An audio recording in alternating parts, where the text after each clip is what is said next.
Andrew, a very good morning to you. Morning, Mike. So, here we are. Apparently Ed Miliband doesn't really believe in his own policies. Who would have thought? He thinks, actually, he might have to go re-exploring for some oil and gas. Absolutely, yeah. I think the financial pressure from the Treasury has ultimately told. I think the Chancellor has run out of money, and so they need these new oil fields to start producing to try and get their tax revenues up. I think it's not going to be enough. I think they're going to need a lot more money. But, you know, it's a start. It's a glimmer of hope that, if you like, the rational side of the Labour Party is able to sort of win out over the net zero lunatics. So, yeah, that's good news, I guess.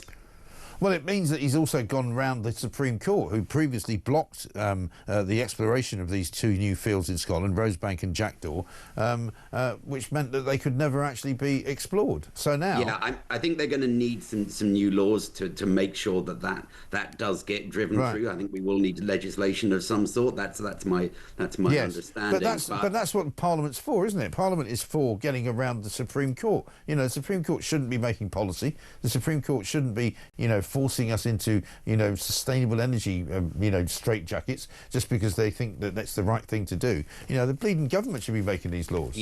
Yeah, of course, the Supreme Court interprets the things like the ECHR and the Human Rights Act, if you like, in a very broad way that appeals to, if you like, left-wing activists. And yeah, we are sort of stuck with the results.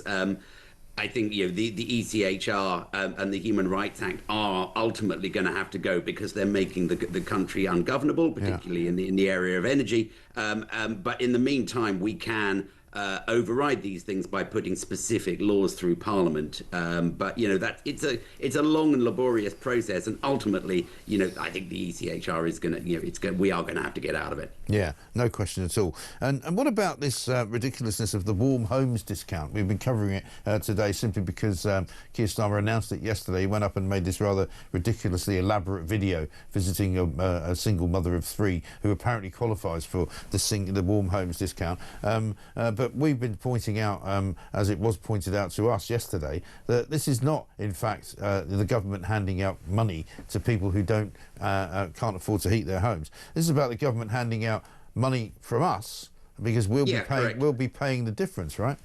Yeah. So this is essentially just robbing Peter to pay Paul. Right. The warm home discount just takes money from, if you like, wealthier people, your wealthier bill payers, and pays it over to poorer ones. And there's actually several elements of your average person's energy bill that operate in that way. So there's a separate scheme that takes money from wealthy bill payers and pays it to people who are on prepayment meters. So people who have got into trouble paying their bills in the past. And we subsidise such people, which, you know, I mean, is economically, you're encouraging people not to pay their electricity bills. Yeah, right. Then you'll get a subsidy. Yeah, exactly. It's a bit bonkers, but that's the way. But it's a subsidy that's paid for by everybody else in the same street that you live in. I mean, it doesn't make any economic sense at all. I mean, it's literally, as you say, it's not just robbing Peter to pay Paul; it's robbing us to pay Paul. Yeah, absolutely. Yeah. And you, at the end of the day, it's shuffling the deck chairs rather than actually trying to deal with the problem. The problem is that we have a very expensive, very inefficient energy system, and bills are rising inexorably. I mean, the cost of all the green nonsense puts your energy bill up by, 25, maybe as much as £30 a year. Every year without fail. And yet we can't go on doing that. Industry can't afford it. Households can't afford it. That needs to get reversed. But, obviously we've got Mad Ed in power, and until, Keir Starmer deals with that and puts somebody more rational in charge, bills are going to keep going up. And there's a crisis coming. Yeah, there's a crisis. I think it's already here. Great to talk to you, Andrew Montford, Director of Net Zero Watch. Thank you very much indeed.